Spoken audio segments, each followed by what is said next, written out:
Hello friends, it's time to look at that binomial theorem section 6.3 in stats and pre-calc, and you can remember it if you're watching this from calculus class.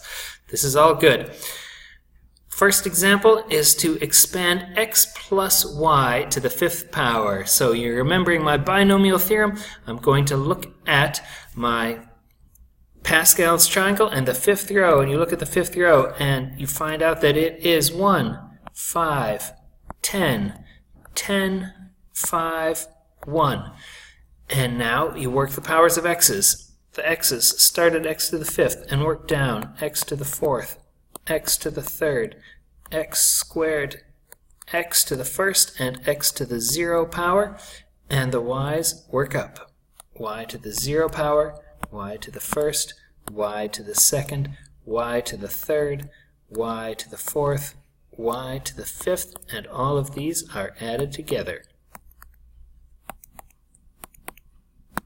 Pretty straightforward. You see also, as you're looking at this, that if you're taking a look, the powers always add to 5. The powers there add to 5. Oops. The powers add to 5. The powers add to 5. The powers add to 5. And you can simplify this at the final end if we want to simplify it to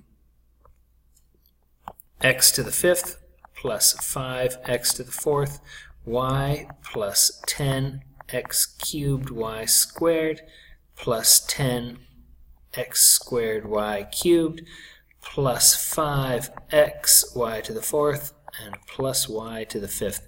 Just simplifying all the pieces out. Good. Now we're moving on. We are ready for expanding x minus 3 to the fourth. Same story here, same story.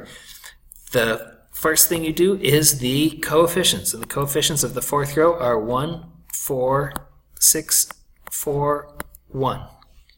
The powers of x. X to the fourth, x to the third, x squared, x to the first, and x to the 0. And now the tricky thing is we don't actually have powers of 3 because it's a minus. We have powers of minus 3. So we can handle a power of minus 3, I'm quite sure.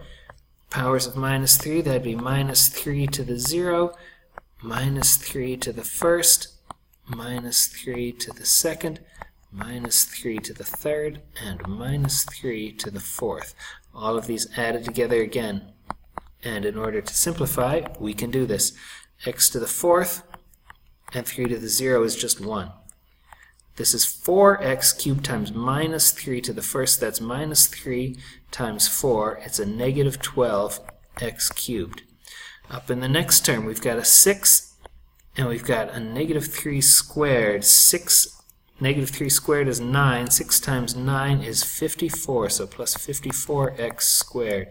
Likewise here, a 4 and a negative 27. A 4 and a negative 27 gives you minus 108x.